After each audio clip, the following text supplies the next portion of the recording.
G'day guys, Mackie with the Outer Circle, and welcome to Night Lords Week in Getting Started in 30k. So, the Night Lords. Well, Night Lords have the perception of being one of the weakest legions. Actually, they're pretty strong, but in order to play to their strengths, it does restrict your playstyle a little bit. For example, in the Legion rules, if you outnumber your enemy at an initiative step, then all the Night Lords models, that is the models with the Legiones Astartes Night Lord special rule, which will be all your infantry basically, will get +1 to wound and +1 to hit. Fantastic. Problem with that is you need to have more troops than the other guy, so Assault Marines, Terminators, Bikes, all great, all benefit from that rule because with fewer numbers they are bulky, extra bulky, very bulky, what have you, count as more models than they are.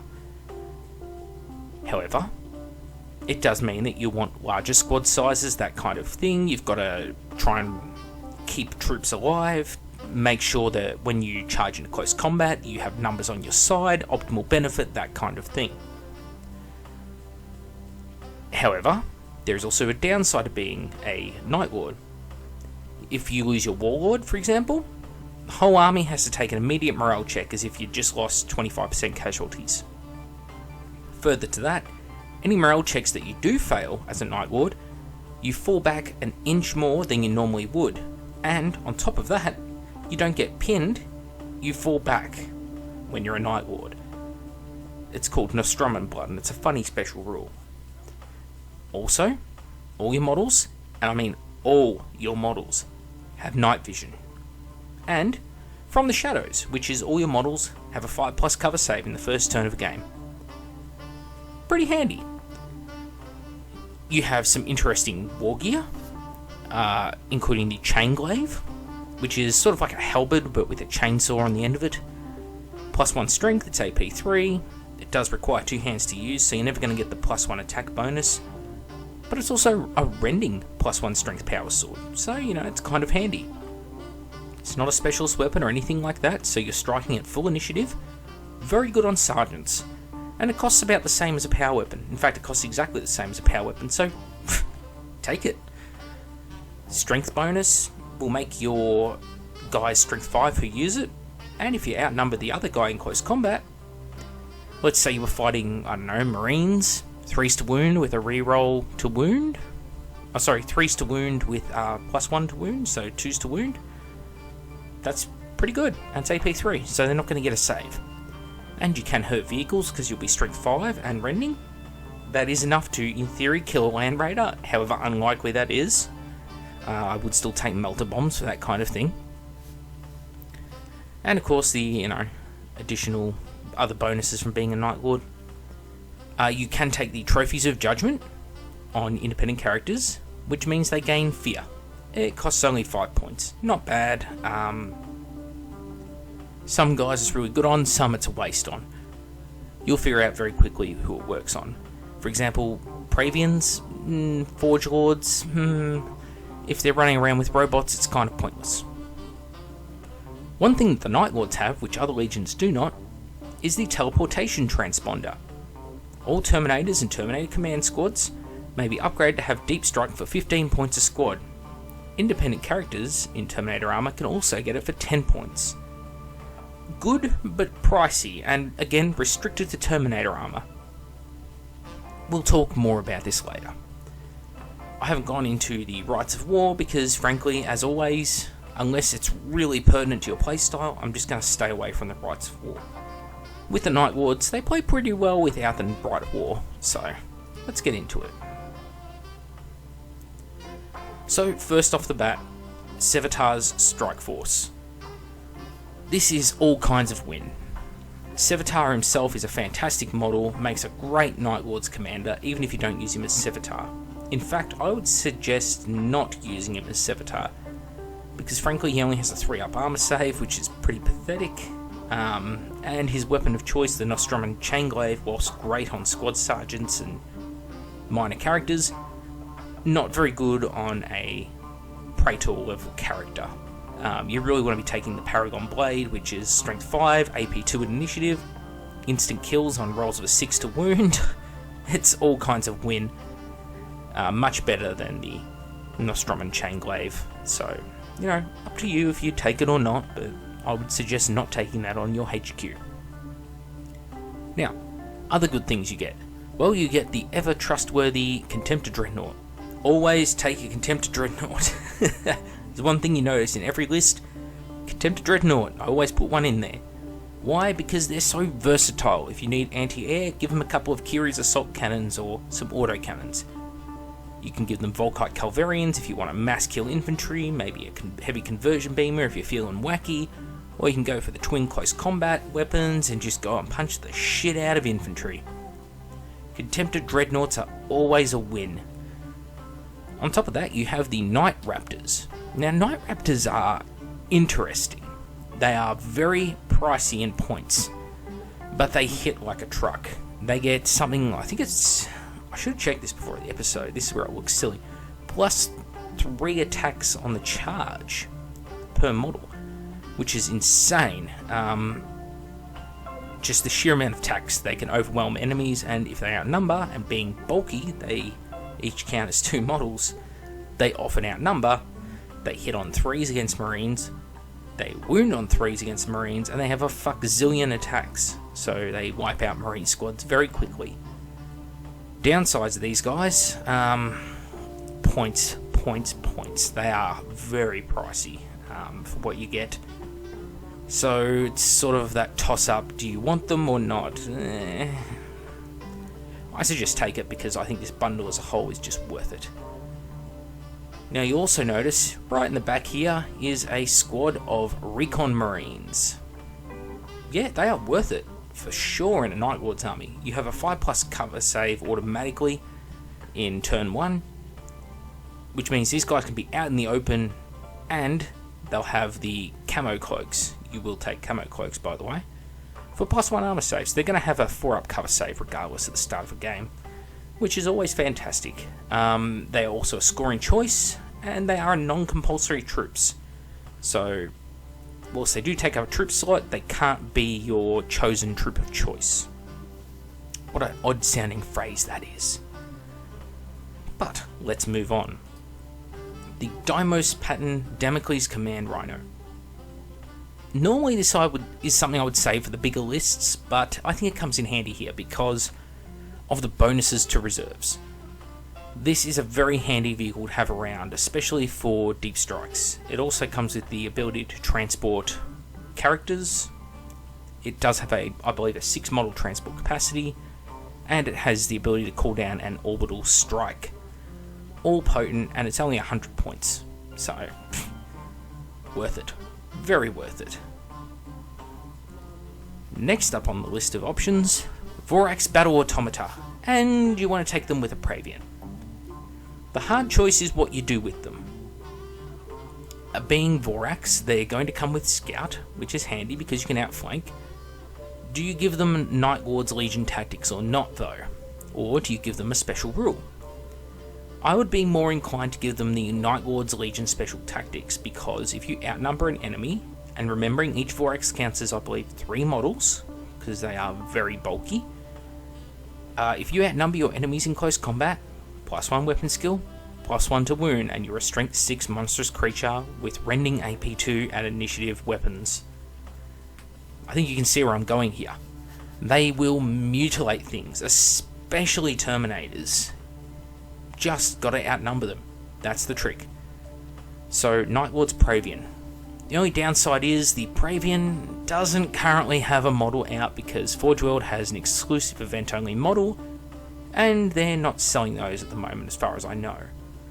So, I'm not going to say go recasters, but if you want the legitimate model, apart from finding the rare ones out on eBay that you have to pay an arm and a leg for, that might be the only way of doing it. It's not me condoning it, it's just saying that's the way of things. If Forge World has a problem with that, maybe they shouldn't be a specific HQ choice that's limited to events only and which they no longer produce. Moving on to less controversial things, Space Marine Apothecaries. They're good in every legion, but they actually have a Night Lord's Apothecary special character, and you could use one of these guys to represent that. So you can kill two birds with one stone here, a Primus Medicae, your special character, or just a couple of goons to walk around in your squads. The choice is yours. Moving further along, the Night Lord's Legion Task Force. Now, as always, you don't have to buy the Forge World upgraded Betrayal at Kelth set or Burning of Prospero. In this case, however, Betrayal at Kelth is just so much win for you. The Cataphractii Terminators in this, you want them. They're getting +1 to wound in close combat because they're bulky. They're generally going to outnumber the enemy unless the enemy has at least 10 models in that close combat or bulky models of their own. So, Terminators, pretty good. And you're going to deep strike them with teleportation transponders. A win's a win. As to the upgrades themselves, whilst you may not need them, if you want to run Terror squads down the line, you may want to do that with the Rite of War. Then perhaps you want this, because everything you need to make Terror squads comes in this kit. You have the different skull faces and the real Night Lord's torsos on them, and if that's how you're inclined, go for it. This box will do that for you. When it comes to actually upgrading the infantry, the Night Lord's Nostraman Chainglaves are all win. These are great for upgrading your sergeants, and you can put them on things like your command squad and other characters. You don't have to take them, but for the cost of a power weapon, they are worth it. Other options include the Mark IV power weapon set, the two-handed or heavy chainsword, always a win. Why is it a win for you? Because Terror squads can load up on them, and they are a very good weapon. They will help you hack down monstrous creatures, and with the +1 to wound, you just become terrifying. Trust me on that. You can always scour eBay to try and get them in bulk. It's completely up to you. These are just suggestions, as always. So we've gone a fair way through the list now. We've got a lot of HQ options with Praevian Vorax, with Damocles Rhino, with Sevatar himself or whichever character he may represent. We've got Apothecaries, Recon Marines, we've got regular Marines, we have Contempt Dreadnought, we have Terminators, Night Raptors. What next? Scimitar Jet Bikes with the multi-melters. Yes, once again the heavy support version is popping up. And why? Because they're really good at killing armor, for a start. Second, and most importantly, they stack really well with your Legion rules. Picture this: jet bikes able to move 24 inches in turn 1, armed with multi-melters. They've got a 2+ armor save, their toughness 5. And because in turn 1 you're Night Lords, you have a 5+ cover save as well. You don't even have to jink, you've just got a 5+ cover save. That is tough. And if you're deep striking units or bringing in reinforcements as well, people are going to have so many targets to shoot at, this is going to be a little bit lower on the list. You can get in close and use those multi-melters to just devastate vehicles or targets of opportunity, and then you can charge. Jet bikes are extremely bulky from memory, so very easy to outnumber people when you are extremely bulky. So you're always going to be getting that +1 weapon skill and +1 to wound in close combat. The next fast attack choice, the third and final, I would suggest would be the Xiphon Pattern Interceptor, because it gives you anti-aircraft firepower and it messes up marines, light vehicles, monstrous creatures, all the usual stuff. It's an AP3 killer. The missiles on it are fantastic, plenty of weapon choices, it's fast, it's a Legion flyer, it just suits. Works perfectly with the army. And that's pretty much all you need for a neat Night Lord's army. You don't have to go out and spend an absolute fortune. They're probably one of the cheaper legions to get a really good force out of, because a lot of the stuff you want to take is in, like Betrayal at Kelth. Terminators, great, I'll take those. Tactical Space Marines, yeah, I'll take those. You just got to throw a few upgrades in there, like Chainglaves here and there, and maybe some terror equipment, some Trophies of Judgment, what have you. The problems for Night Lords start with how you actually do your iconography. Now, Night Lords have a pretty decent etched brass sheet. You can glue these onto your vehicles and that kind of thing, but I think the best thing about it is these stencils for lightning. These are so good, especially on your vehicles, for doing the lightning bolts moving across the vehicles. And they do, to some extent, work on your infantry as well. It's a little bit harder to place. That's one option. The other option is this beautiful looking transfer sheet. But it's a flawed transfer sheet, and I bring it up often. You see, when you look at the transfer sheet, what do you notice about the amount of numbers and symbols on it?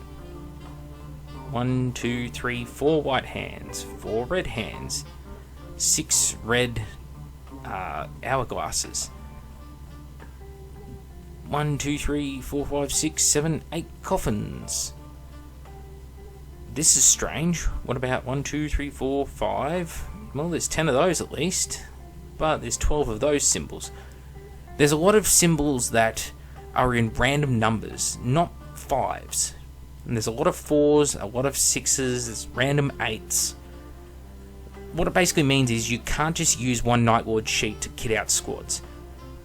You can't even use 2 in some instances. If you want to have a whole squad marked with, say, the little white hand, you're going to need 3 decal sheets to do a 10-man squad. Unless you have like studded pauldrons or something like that. It's a really odd decal sheet. It's hard to recommend it. And the lightning bolts, whilst they look fantastic when you actually are holding the decals in your hand, each lightning bolt has quite a large outline around it, which means that you have to trim it down with a scalpel, and because they're so long and spindly, it makes them quite difficult to apply without them twisting or balling up on you, and it's a pain in the ass, this decal sheet is what I'm getting at. I can't in good conscience recommend it for that reason. I think it is a good decal sheet in many ways, but you need 2 or 3 of them. In fact, I'm painting a Night Lord's army for a friend at the moment. I've been painting it for quite a while, actually. He's been in no real rush to get it off me, so I've just been taking my time with it. But we've needed 4 decal sheets to do about 60 Marines, which is... that's shit. They're one of the early, really detailed decal sheets as well, with like these Grim Reapers and the hourglasses, and it looks great. It looks fantastic when it's applied to the miniatures, but the numbers of items on it is just retarded. So, again, if you want to go down the Night Lord's path, by all means, do it. But just remember, you're going to lose money in this part where you'll save it in others.